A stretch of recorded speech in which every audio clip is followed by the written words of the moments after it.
I want you guys to meet my friend Phil.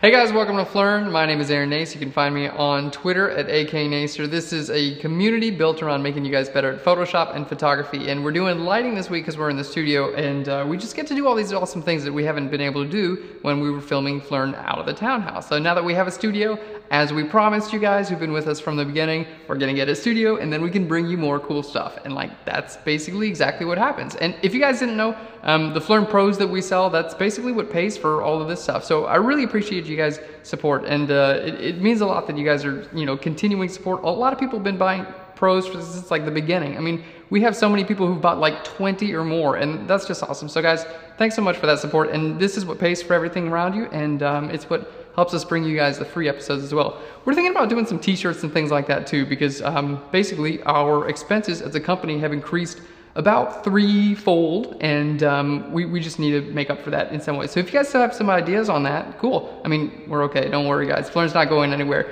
but it's time to like expand and grow, and that's just how companies do it. So we're going through that transition period. It's a lot of fun. But today we're talking about fill light. And we talked yesterday about using a beauty dish as your main light. Actually, Amelia, is this gonna be Friday or Thursday?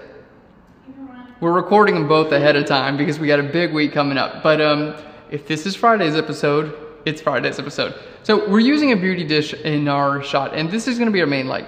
Every time you're using a beauty dish, personally, I always use a beauty dish as a key light, and key light or main light, this is just gonna be your main light source. And the issue that you have a lot of the time whenever you're using lights like this is your shadows tend to be really dark. And what, a big jump for me when I made this jump and kind of had this realization, and for a lot of people, and I see this a lot on the internet with people who are just starting to learn how to light. They'll get their main light source, you know, great. They'll have that perfectly exposed and everything will look good there, but they'll forget about a fill light, and their shadows just wind up a little bit too dark, and they won't have any detail in the shadows. And oftentimes your pictures, they come out looking a little bit like nasty. I don't know if you probably know what I mean. They just look a little bit like raw and a little gross. And it's usually a byproduct of not having a fill light or having your main light being too hard. So if your shadows are like super hard everywhere, you can use something like this, a little bit larger of a light source that's gonna help. But a big thing is your fill light. So today we're gonna teach you guys how to use a fill and how to make sure everything works together. And the biggest thing to remember when you guys are using fill is, we're actually gonna use a softbox. Can you scroll down there?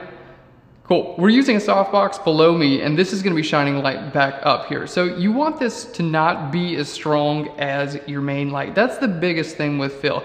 Don't have it be as strong as your main light. Where it is doesn't really matter that much. A lot of people talk about ratios, and there's a 3-to-1 ratio, which is like a classic ratio. That basically means this light would be 3 times more powerful than that light. So this is your main light. It's just, you know, what caught most of the light on your face, and this is just filling in your shadows. Now, I'm using a softbox below me. This is what I would call a modified version of clamshell lighting. True clamshell is like directly above and directly below. This is modified. This guy's off to the side, and it's a beauty dish. But this guy's gonna hit the highlights on my face, and this is gonna fill in those shadows as well. You don't have to have a light right down here like a softbox. You can use fill lights on the sides. You can use them in the back. You can fire lights into the ceiling, and they'll kind of bounce around the room and fill it up too. Just the most important things is you wanna make sure that your main light is a lot more powerful than your fill light. Okay, so how do you actually do that? Now, I use a light meter, guys. This is a Sekonic L758DR. I bought it on eBay, to be 100% honest. I got it for like 200, 350 bucks. They're normally very expensive, but you don't need this exact one. You can get a 358, which is also a good light meter. To be honest, you don't need a light meter. I love light meters, and I always use them.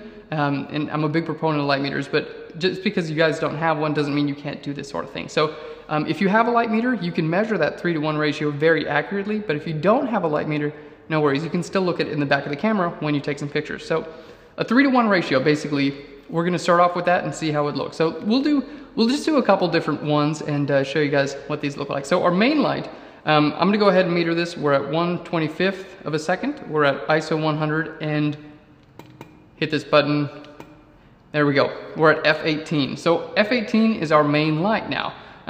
We don't have the fill on. You guys can see, I don't know, can they see that? That it's not firing? Probably not. Okay, there's a softbox here. There's no fill on this. So Amelia, you wanna go ahead and take my picture? at f/18 and, well, hold on, 16 now. Changed on us. All right. We're getting new to this whole filming in the studio thing. It's kind of fun though. So my light's at f/16 now, and were the shadows pretty dark in that picture? Yeah, pretty dark. Yeah, because it makes sense. There's only light hitting my face here, and then all this stuff is in shadow. So that's at f/16. What we're gonna do now, I'm gonna go ahead and turn our fill light on, but I'm gonna bump the power all the way up. So we're gonna start off with a messed up ratio, and you guys are gonna see that doesn't really look right. So I've got this light, Amelia, I'm gonna lose some sound because we've got a shotgun mic that gets my sound right now, which is not that great actually. So if you guys have a better suggestion for sound, totally open to it. Let's go down here. And we've got a light basically on an extension arm right here, and the arm kind of comes down here, and then our light is actually down here. So let's go ahead and turn this guy on. There we go. Okay. Woo! That's fun. So I raised this all the way to full power. What's gonna happen probably is that this is gonna be more powerful now than my flash. And I can use my light meter if I wanna use my light meter and just kind of cover up my light from my flash and see what I've got. From down here, this is at f/20, so we had 16 and f/20, so this is slightly brighter than this light, and Amelia, you want to take a picture now? It's probably going to look a little bit messed up because you want a fill light to be less powerful, and right now it's more powerful, so I don't know. The look cool? Okay. I'll just do the same pose so you guys kind of get an idea. Does it look a little messed up? Yeah. Yeah. So our fill light right now is more powerful than our main light. And if you guys don't have one of these, it's not a big deal. What you can do is start off with your first light and make sure that's exposed well. If you're using one of these, it makes it a little easier. If you guys are not, you can just look at the back of your camera. It's called chimping. And basically you just look at it, you take a picture, you adjust some settings, you take another picture and see what looks good. I prefer not to do that because you're trusting the accuracy of your LCD screen, which is, they vary from camera to camera. So I prefer not to do that. That's why I use one of these guys. Okay, so this is bright, and this guy is even brighter. Now what I'm gonna do is lower the power down a little bit, and then we're gonna see how that looks. All right, I'm back. Cool, so now this is lowered down, and I still haven't metered it just yet. I'm gonna show you guys how to do this in a second, but we're just gonna take a picture. I lowered the power about halfway, so it was at full power, now it's closer to half power. We'll see how this looks. Does it look any better? Cool. So there's our fill light, and I'm doing my cool pose. I never post like this. I don't know why I'm doing it. I'm doing it so you can see these shadows on the underside of my arms. That's why. All right, so this is like the inaccurate way to do it, and there's nothing wrong with that. It's just not accurate. So we'll show you guys how to do the accurate version. And there are a lot of ways to do this, guys, and I'm not a classically trained photographer. I did not go to school for photography. I went to the school of hard knocks, baby. So this is the way I do it. But if you guys learned a different way in school, or if you do it a different way, it's not a big deal. Everyone's got their own way of doing things, and I probably do a lot of things wrong, but this is the way I do things. So I'm gonna go ahead and start off by turning this light off. There we go. Okay, so our fill light is off, and we want to start off by metering our main light.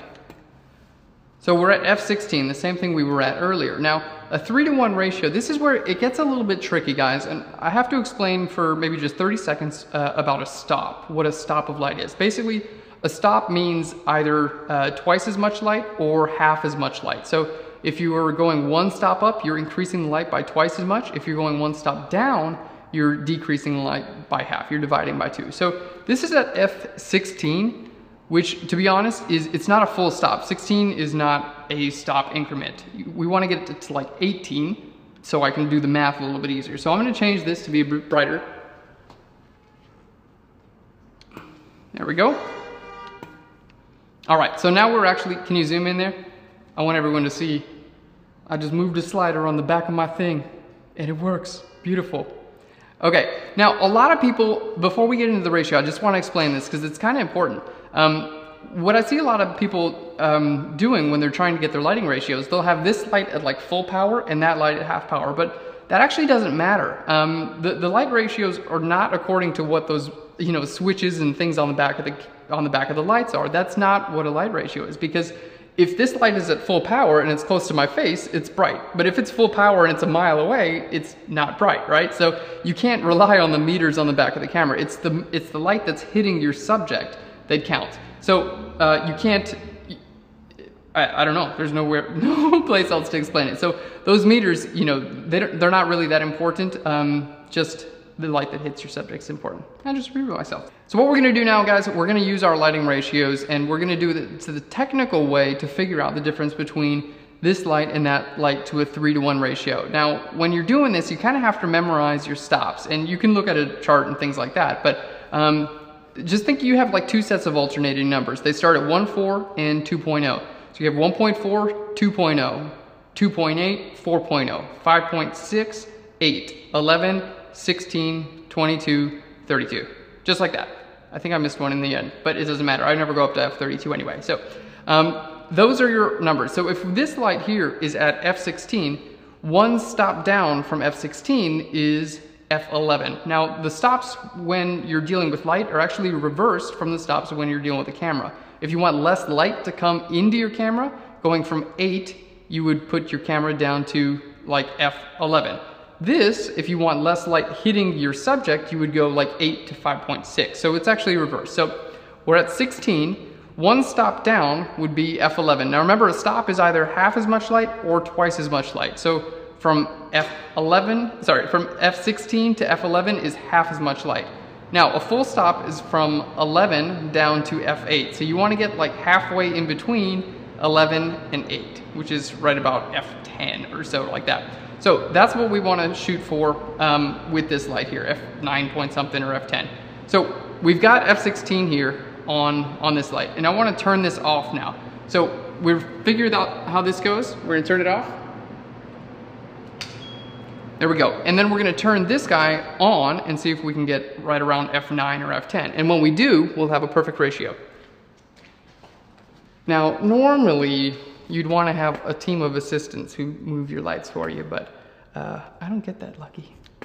Okay, we're at F9, which sounds pretty good. So F8 to F11, F9 is pretty much right in the middle. It's actually a third of a stop above F9, so we're going to be slightly off on our 3-to-1 ratio. It's going to be more like 3.1 to 1, but I think it'll be just fine. So we know how much light's coming from there, and it's about a stop and a half underexposed from here. So if a full stop is 2 times as much light, and 2 stops would be 4 times as much light, to get in between, bonk, you get a stop and a half. So we're going to turn this back on. There we go. And we should have now a perfect 3-to-1 ratio, which is going to mean your main light is going to be a little bit hotter, it's going to be a little bit brighter, and your fill light is going to just fill in your shadows. And it should be nice. Ready to take a picture? 16? Yes, 16. Is it gorgeous? Is the gorgeosity great? Boom, 3-to-1 ratio, guys. So that's how you do it. If you don't have one of these, not a big deal again. You can just kind of look at the shot and see what's better. The biggest thing you gotta remember though, you do not want this anywhere near as bright as this one, or it's gonna look weird. It's gonna flatten your subject out, and it's gonna make people look fat. There's no other word. It just makes people look bigger and things like that, and it makes things look really weird, because it basically means that your main light is coming from the ground, and we're not used to that as people. We like our light source coming from the top like the sun. So that's all you guys gotta remember. If you have any other questions about anything at all, ask me. I'm on Twitter at AKNacer.